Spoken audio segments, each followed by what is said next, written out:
ಯಾರ ಮುಡಿಗೆ ಇರುತ್ತೆ ಕರುನಾಡಿನ ಲೋಕ ಕಿರೀಟ? ಕಾಂಗ್ರೆಸ್ನ ಪಂಚ ಗ್ಯಾರಂಟಿಗೆ ಜೈ ಅಂತಾರ ಮತದಾರರು. ನೋಡಿ ಕರ್ನಾಟಕದ ಕದನ ಕುತೂಹಲ ಹೆಂಗಿದೆ ಅಂತ ಹೇಳಿದ್ರೆ ಎಲ್ಲಾ ಕಡೆಗಳಲ್ಲೂ ಕೂಡ ಒಳ್ಳೆ ಟಫ್ ಫೈಟ್ ಈ ಬಾರಿ.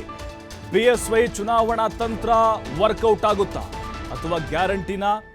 ಮತ್ತೊಂದೆಡೆ ಬಂಡಾಯದ ಬೇಗುದಿಯಲ್ಲಿ ಕೇಸರಿ ಮನೆ ಬೇಯ್ತಾ ಇದೆ.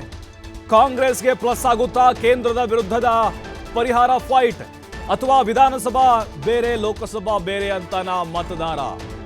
ಅಬ್ಬರಿಸಿ ಬೊಬ್ಬಿರಿದಿದ್ದ ಕರ್ನಾಟಕದ ಕಲಿಗಳಲ್ಲಿ ಈಗ ಟೆನ್ಷನ್ ಶುರುವಾಗ್ತಾ ಇದೆ. ಯಾರ ಮುಡಿಗೆ ಕರುನಾಡಿನ ಲೋಕ ಕಿರೀಟ? ಕರುನಾಡಿನ ಕಿಂಗ್ ಆಗೋದು ಯಾವ ಪಕ್ಷ?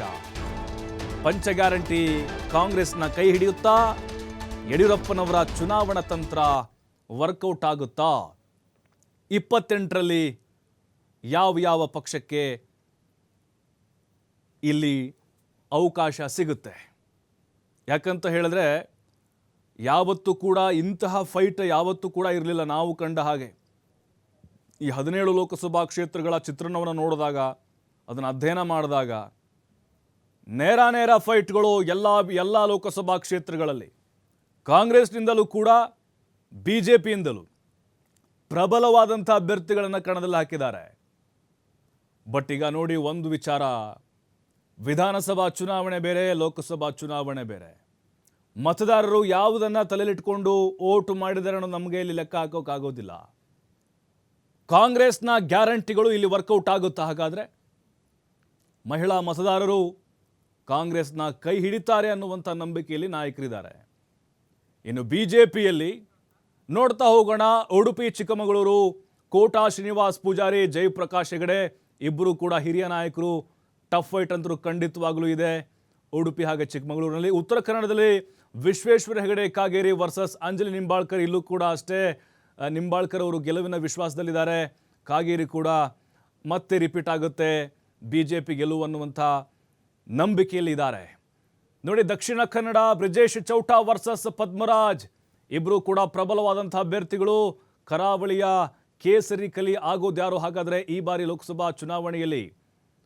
ಮತ್ತೊಂದು ಕ್ಷೇತ್ರ, ಹೈ ವೋಲ್ಟೇಜ್ ಕ್ಷೇತ್ರ ಕಲಬುರಗಿ. ಉಮೇಶ್ ಜಾಧವ್ 2ನೇ ಬಾರಿಗೆ ಕಣದಲ್ಲಿದ್ದಾರೆ. ರಾಧಾಕೃಷ್ಣ ದೊಡ್ಡಮನಿ, ಮಲ್ಲಿಕಾರ್ಜುನ ಖರ್ಗೆ ಅವರ ಅಳಿಯ. ಖಂಡಿತವಾಗಲೂ 50-50 ಅಂತ ಹೇಳಲಾಗ್ತಾ ಇದೆ.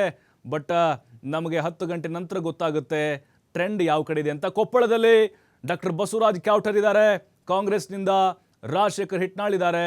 ಇಲ್ಲೂ ಕೂಡ ಅಷ್ಟೇ ಹೇಳೋಕ್ಕಾಗ್ತಾ ಇಲ್ಲ ಇವರೇ ಗೆಲ್ಬೋದು ಅಂಥೇಳಿ. ರಾಜಶೇಖರ್ ಹಿಟ್ನಾಳ್ ಲಾಸ್ಟ್ ಟೈಮಲ್ಲಿ ಕೆಲವೇ ಮತಗಳ ಅಂತರದಿಂದ ಪರಾಭವಗೊಂಡಿದ್ರು. ಈ ಬಾರಿ ಗೆಲುವಿನ ವಿಶ್ವಾಸದಲ್ಲಿ ಹಿಟ್ನಾಳ್ ಇದ್ದಾರೆ.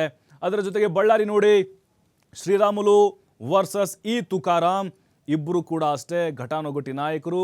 ಬಟ್ ಅಂತಿಮವಾಗಿ ಬಳ್ಳಾರಿಯ ಕಿಂಗ್ ಆಗೋರು ಯಾರು? ಇನ್ನು ಬೀದರ್ನಲ್ಲಿ ನೋಡಿ, ಭಗವಂತ್ ಖೂಬಾ ಕೇಂದ್ರ ಸಚಿವರಾದಂಥವರು, ಸಾಗರ್ ಖಂಡ್ರೆ, ಈಶ್ವರ್ ಖಂಡ್ರೆ ಪುತ್ರ, 26 ವಯಸ್ಸು, ಬಹಳ ಕಿರಿಯ ವಯಸ್ಸಿನಲ್ಲಿ ಕಣದಲ್ಲಿದ್ದಾರೆ.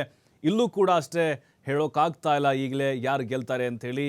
ಎಕ್ಸಿಟ್ ಪೋಲ್ ಕೂಡ ಸಾಕಷ್ಟು ಹೇಳಿದ್ದಾವೆ, ಸಾಗರ್ ಖಂಡ್ರೆ ಅವ್ರ ಪರವಾಗಿ ಒಲವನ್ನು ವ್ಯಕ್ತಪಡಿಸಿದ್ದಾವೆ. ಬಟ್ ಫೈನಲಿ ಇವತ್ತು ನಮಗೆ ಅಂತಿಮವಾದಂಥ ಫಲಿತಾಂಶ ಗೊತ್ತಾಗುತ್ತೆ. ನೋಡಿ, ಎಲ್ಲವೂ ಕೂಡ ಅಷ್ಟೇ ಹೈ ವೋಲ್ಟೇಜ್ ಕ್ಷೇತ್ರ. ರಾಯಚೂರು ರಾಜ ಅಮರೇಶ್ವರ್ ನಾಯಕ್ 2ನೇ ಬಾರಿಗೆ ಗೆಲುವಿನ ವಿಶ್ವಾಸದಲ್ಲಿದ್ದಾರೆ. ಕುಮಾರ್ ನಾಯಕ ಹೊಸ ಮುಖ. ಹಾಗಾಗಿ ಕಾಂಗ್ರೆಸ್ ಇಲ್ಲೂ ಕೂಡ ಗೆಲುವಿನ ವಿಶ್ವಾಸದಲ್ಲಿ ತೇಲ್ತಾ ಇದೆ. ಅಂತಿಮವಾಗಿ ಇಬ್ಬರಲ್ಲಿ ಯಾರು ಗೆದ್ದು ಬೀಗ್ತಾರೆ? ಬೆಂಗಳೂರು ಉತ್ತರ ಶೋಭಾ ಕರಂದ್ಲಾಜೆ, ರಾಜೀವ್ ಗೌಡ